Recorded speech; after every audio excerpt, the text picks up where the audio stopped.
Hello, it feels like absolute ages since I did a video. Well, it is, and so much has happened.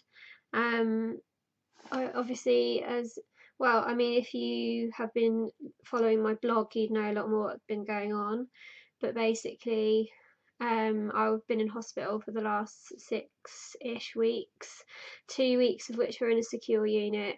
So not the nicest of experiences, but I was discharged a couple of days ago. I've been home for about 6 days because they let me home before I was discharged for 4 days leave.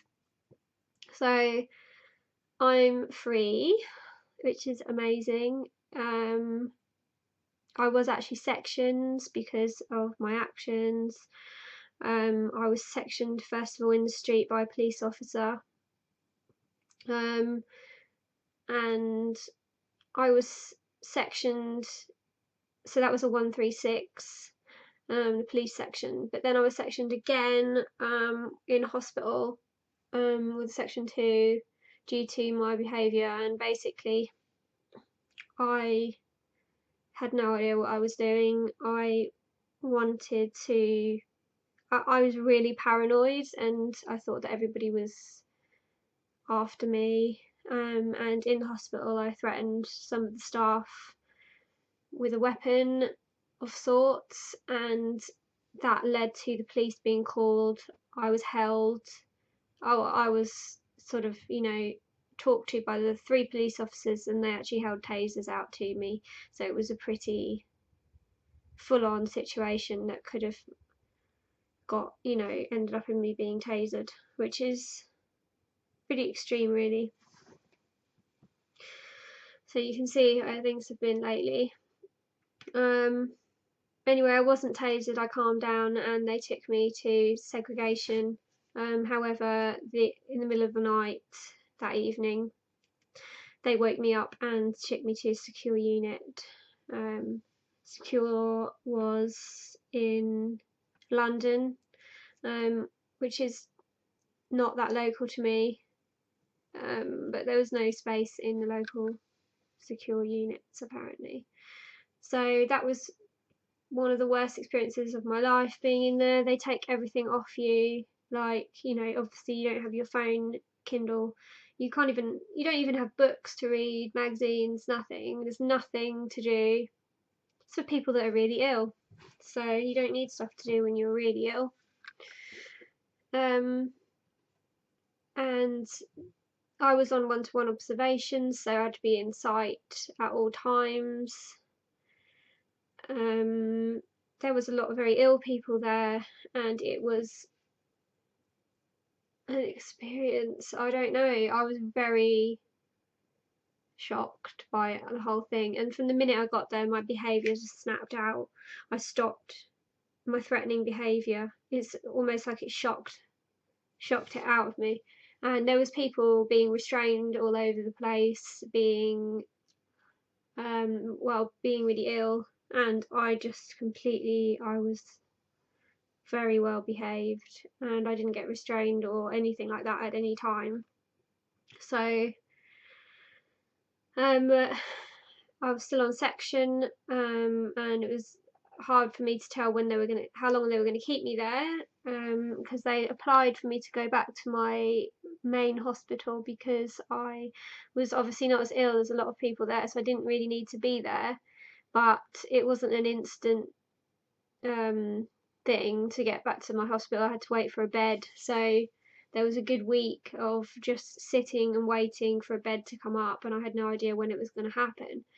And the thing is, if you know you're going to leave somewhere on a certain day, you can hold that in your head and kind of work towards it. But if you don't know when you're going, it could be in the next hour, it could be in a week, it does something to your head. I mean, it was almost like doing a prison sentence, but the only thing is, a prison sentence, at least you know when you're going to get out, generally. So that was quite an experience, and as I say, there was a lot of quite ill people there, which in itself is quite stressful. So anyway, so I was there for 2 weeks, and then I was in hospital for a few more weeks after that. I have been blogging. I don't know if anyone, well, I know some of you sort of look at my blog as well, but I'm really pleased to be back doing videos again. It's been a long time and I do enjoy doing them. I had quite a lot of nice comments, interesting comments, so keep them coming. So basically I'm out in the community.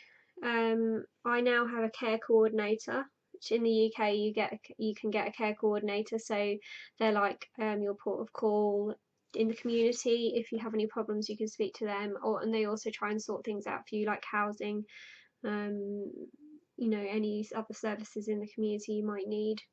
They coordinate all of that. So I went to see her today. She's a really nice lady, but basically she said I seem very well, which I mean I do feel very well.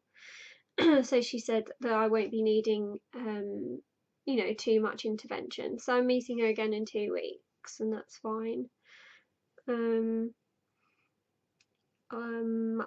Interestingly, I mean, this is just, it's bad really, but you know, I've come out of hospital having been sectioned and been insecure and everything, and I come out, they give me 7 days worth of tablets, and they refer me to, you know, I have my care coordinator, but that's it. There's no therapy recommended, there's no counselling recommended or set up, there's nothing.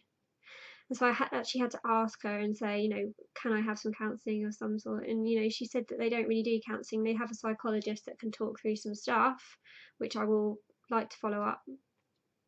But it's like, so I go from psychotic and on section to out in the community. You know, I mean, luckily I am feeling really well. I don't feel like I'm gonna anywhere near going down that road at the moment, but I just, you know, you can see how people are like, they talk about it as the revolving door. People go in and out because they don't actually get the treatment they need when they come out. Anyway, I'm going to try and push for something, just some talking therapy or something would be good. And now I've got her as my contact, so if I, you know, start feeling unwell, I can contact her. And I've never had a care coordinator before, so I never had that before, so it was always, things always moved into crisis, whereas I'm hoping that, you know, they probably won't need to now I can speak to her. So my biggest issue at the moment is housing. I'm not working at the moment. I am claiming benefits, but I've worked most of my life paying national insurance and tax, and so I guess this is what it's meant for. I'm not planning to spend a huge amount of time on not working, but it's just supporting me at the moment. But because I don't have the money to pay for rent, so I've paid up to the end of September, but then I don't know what's going to happen. I might have to move in with my family again, which means moving out of town, but we will see. I also have a partner who lives in Germany, and I'm going to be spending some time in Germany as well. So you might actually, last time I was in Germany I wasn't able to do videos, so we'll see, but it'd be quite nice to do a video from Germany for you. I'm also going to be in Scotland visiting my family in the next month, so I might do a video from Scotland for you as well, so some international YouTubing. So anyway, that's just a really quick summary of what's been happening over the last 6 weeks or so. Oops, sorry. Pins and needles in my foot. So yeah, we'll just leave it there. I might do another video again tomorrow, because I miss doing them. So anyway, that's the recap. Hello everyone again, nice to see you. and I'll see you again in my next video. Okay, bye.